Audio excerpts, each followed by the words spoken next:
I'm gonna message you in Slack. I got a YouTube video. Of the PA call. Yeah. I think we're back now. Sorry about that. I don't know. I don't know what's happening.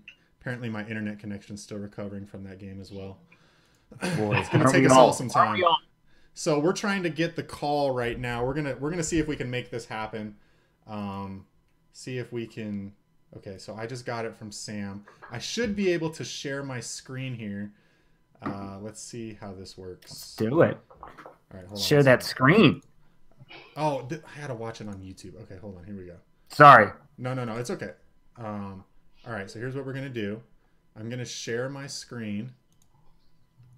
We can fill while you're doing this if you like. Oh, this is great. Yeah. Okay, and Brad then Anderson. Oh, cool. all right, here we go.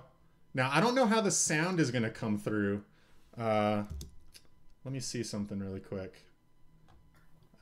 Sean, let's fill while he's doing this. Well, don't worry about it. This game is sorry.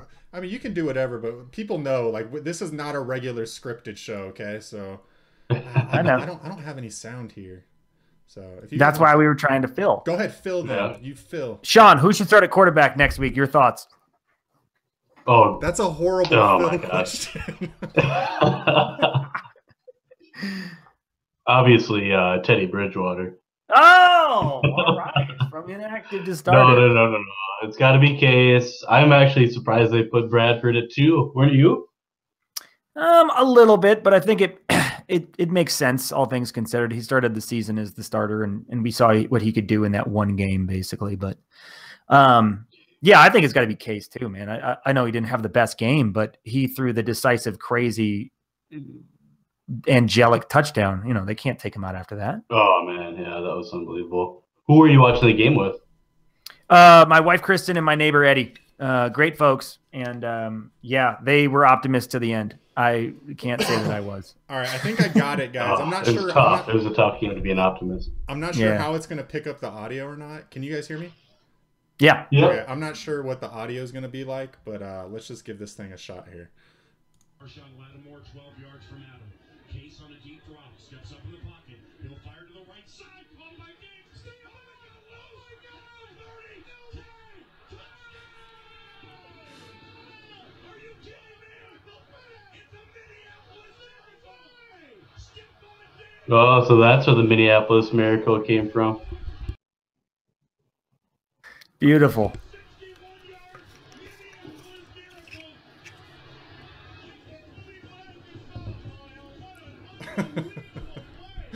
miracle.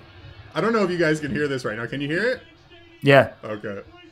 Choppy video, but I can hear it. Choppy video and it's quiet, but we can hear it. Oh, well, I can turn it up. I'll Crank play it it. again and turn it up. My wife's going to hear it downstairs. I might get in trouble here. Right.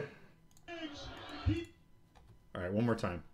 Case on a deep drop, steps up in the pocket. He'll fire to the right side. Oh my God! Stay on it! Oh my God! 30, 10, 12. Are you kidding me? It's a Minneapolis miracle! And the Minnesota Vikings have walked off on the New Orleans Saints. It's a 61-yard Minneapolis miracle. I can't believe what I just saw, Kyle. What an unbelievable play. Fans at US Bank Stadium. That safety whiffed so bad. So bad. That was an awful freaking Oh. play, man. That was college gosh. level terrible. Because if he Man. makes that tackle, it's game over. Because it looks like he's going to be able to hit him and hit him inbounds. So there's no Yes. guarantee that Diggs even gets out of bounds if he's Agreed. makes that tackle, and then it's game over. That's another iconic Paul Allen call, by the way. That goes up there with Brett Favre and Adrian. He's loose. And this is not Detroit, the last Saints game. But I mean, that's going to go. The Minneapolis Miracle is going to go down. So is in that the the name? Because my buddy was like, I wonder what they're going to name that, and I think he even said maybe it'll be the Minneapolis Miracle. I mean, Yeah, why that's what not? they're calling it. Man, That's. I mean, I've never seen any. I struggle to think of a time where I've seen that on any level for any team. Something so insane, so crazy. I mean, I know it's happened, but I can't. It doesn't happen very I often. definitely can't think of a moment where we were ever on the right side of a moment like this, man. Yeah, Favre to Lewis in the regular season. That's it. But that's not even close to this. You know what I Agreed. mean? Like agreed. Yeah. Like you will hear that audio the rest of your life as a Vikings fan. Guaranteed. It's one of the and that's where I'm like, and I want to ask you guys about this. I'm kind of like, even if they lose next week, obviously I'm going to be bummed. And by the way, the Saints are a lot better team than the Eagles. I think this week proved that. But even if they do lose, it's more of like, that's okay. If they would have lost this week against the hated Saints, number one, and the first playoff game after that magical season, it would have been such a tremendous letdown where you win that in miraculous fashion. It's gravy from here on out. Well, guys. and it's the manner in which they would have lost today too. Yeah. I mean, all those things you said, plus the fact that they went up 17-0 on one of the best offenses in the NFL. They held one of the best offenses in the NFL to 0 points in the first half, and then just completely collapsed in the second half, as we do, and then just managed to get out of there with a win in the end. I don't know. It's crazy, man. Oh. Yeah, I even tweeted out, I'm like, that all familiar feeling, all too familiar feeling. Here we go again. Next play, bam. Shout out to Kai, man. Game over. Shout out to Kai Forbath for making that field goal. I mean, it's just, God, we're just talking about this over and over again, but it's just insane how back and forth it was at the end of that game. Now, were you guys both confident Kai Forbath? I was watching when no way. There was no one in the world confident that Kai Forbath was making that kick, okay?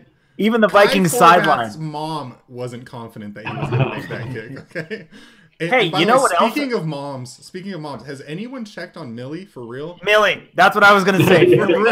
Because I know I almost died, and Millie, bless her, that may have been the first and last game of Millie's life. Playoff game. I don't know. If she's still out there, I hope she is. I hope she's at the next game, man, in Philly. Shout out, she's Millie. Our good luck charm until the end at this point. Millie. So. Yeah. Oh my right. God. Shout out to Millie. I don't know. Did you guys see anything from? I don't know if you watched Philly this week, but I'm just wondering on your thoughts. I think that they showed that they looked very sloppy, and I think the Saints clearly showed they were a better team this week. I don't know what you guys thought. To be quite honest, I watched the first half of the Atlanta-Philly game, and it was so boring, and it was like Saturday afternoon, and I just finished some stuff. I fell asleep, so I missed like Foles' brief moment of showing he was a competent quarterback. But before that point, my thought was, it doesn't matter which one of these teams win, because I'm confident that the Vikings can beat both of them, and that the real test was going to be beating the Saints. And that if we could beat the Saints, I was confident that this Vikings team could beat whichever team we face next week. Now, obviously, we're talking about the Minnesota Vikings, so who knows? It's probably not going to be that easy. But I am very confident that if this team can handle the Saints in this fashion, the way they did today, I think that they should certainly be able to handle the Nick Foles-led Eagles. I think the Saints offense is position by position better than the Eagles pretty much at every level. And I don't think the Philly defense is that much better than the Saints defense. So I think we will go into next week as the favorites in Philly. How about you, Sean?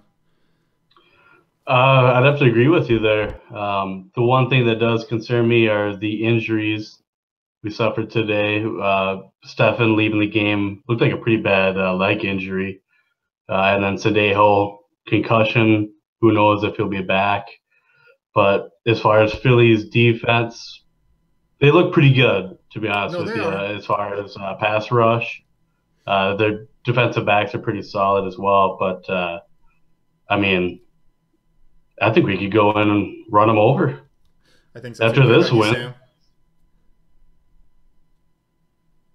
Unmute it, dude. Hit the unmute. Sorry. I was on the wrong tab. I was monitoring the chat. Yeah, no, I think, I don't know, man. I thought that when the first quarter started 7-0 and the Vikings were building that lead, it was going kind of how I expected in a weird way, even though I'm never that optimistic. But I thought that they were going to show that they were a little better than the Saints, and they did. And then in the second half, I couldn't believe sort of how it was collapsing. So I'm less confident in the Vikings rolling anybody, but I do think the Saints clearly showed they're a better team than Philly.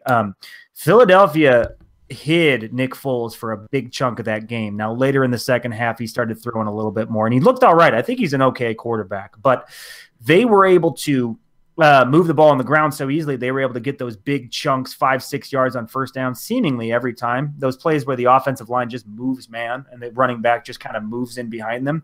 And I don't think they're going to be able to do that against the Vikings. So I think the Vikings are going to be able to force Nick Foles to throw, and then we'll see what happens. Yeah, I just don't know that they have a ton of playmakers that really worry me. I think Alshon Jeffrey will be someone that Rhodes will probably be in charge of. And then I think Zach Ertz is probably the other guy that you're going to have to watch. I'm really not worried about Jay Ajayi. I didn't think he looked particularly great in what I saw in that game. He had fumbles galore.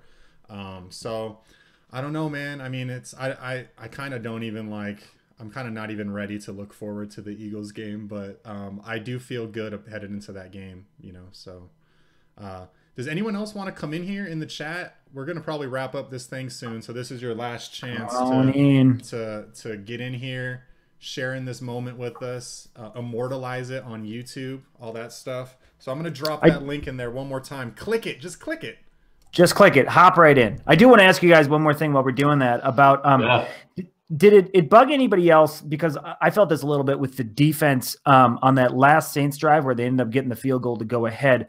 The Vikings didn't blitz nearly at all, and I thought they could have used a little more pressure coming, especially in that fourth down play. I thought if they brought an extra guy or two at 4th and 10 when they ended up picking up 13, I thought they would have had a better chance. I don't know if that bugged you guys, or are you okay with playing coverage? I was kind of wondering too, but I think the more I thought about it, I think Breeze is one of those quarterbacks that eats you if you blitz him, and if the blitz doesn't get there, then he's gonna complete the pass to somebody downfield. So I don't know, man. I just I'm not sure. I'm gonna trust Zimmer to kind of trust that he knows what he was doing against that offense. And I think we saw that when they did blitz, they got there a couple times. But Breeze was just on fire, man. He seemed like he literally could not screw up in the last quarter of that game. So I mean, the entire time the Vikings defense is holding on for dear life and just trying to get out of there. I don't know. What about you, Sean? I'm not worried about it. You're not worried. Vikings the question was, what should the Vikings have blitzed more, do you think, to try and get at Breeze a little bit? Yeah, and I'm not worried about that. You also don't want to talk about what the Vikings could have done better. It doesn't matter, man. No. I'm just saying we've blitzed among the least amount of times, compared to the rest of the league. We don't blitz much at all, is what I'm trying to say. So I'm not too worried about that. It's a little curious that they're probably not looking to stop the run on a 4th and medium or whatever. But no, like you said, trust Zimmer. So what about the weather next week, guys? I saw someone ask that in the chat. The weather, the field conditions. The field didn't look great in Philly, like Josh Van Klomp said. Do you guys think that benefits a certain team, Sam? Sam, just leave that thing unmuted. What? It's just the three of us. Oh, okay. Sorry, I'm trying to be respectful. Yeah, it's tough to say, man. I would think that slowing the game down would benefit the Vikings just because they do have the best defense in the league. I don't know, man. Maybe making it a little flukier might not, because I think they are the better team and weather can do that sometimes. But I would not, as Sean would say, I'm not too worried about it when it comes to the weather. I think the Vikings would play just fine. Oh, all right, guys. What about you, Brad? You worried about that? The weather? No, man. I think it benefits the Vikings. I heard about 40 degrees or so. Weather and field conditions typically benefit the defense. Maybe not field conditions, because you get into situations where maybe cornerbacks are having a hard time, turning and running with the wide receiver. Obviously, cornerbacks, when they don't know where they're running to, the field can cause more issues for them than a wide receiver who knows where he's going to be running on that field. So maybe the field can cause some problems for the defense. But I think the weather benefits us. I think we have a better running game than the Eagles. Which, by the way, did Joe Buck mention during the broadcast something about this Vikings run offense isn't very good or something like that? I swear I heard someone say that at some point. I was like, I was like, what? What are you talking about? Like, I know we're not the Saints with our run offense, but we're pretty damn good at running the ball.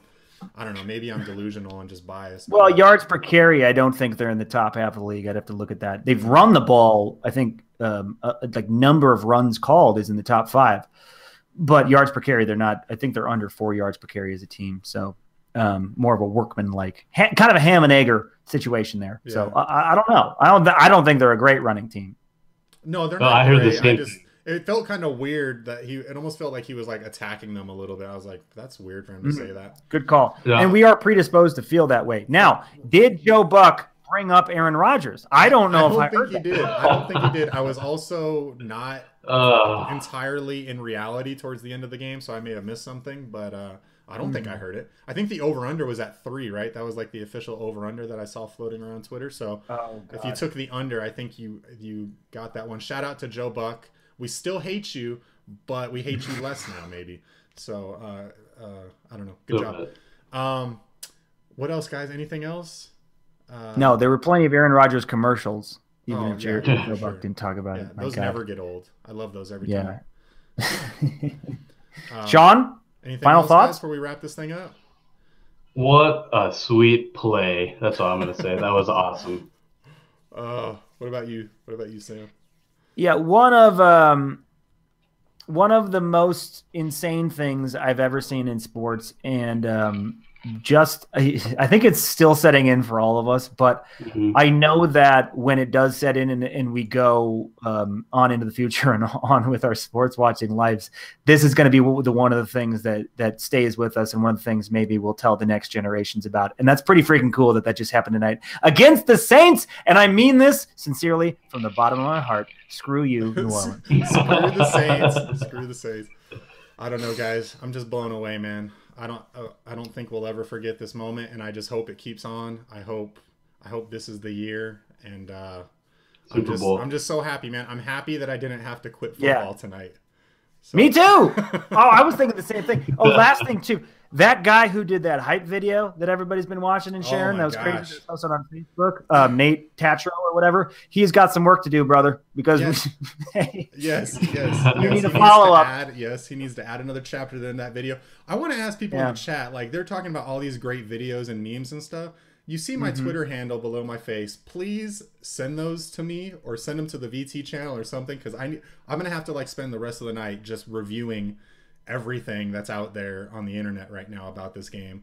I probably won't even work tomorrow. I'll probably just still be watching interviews and watching NFL Network and listening to reactions.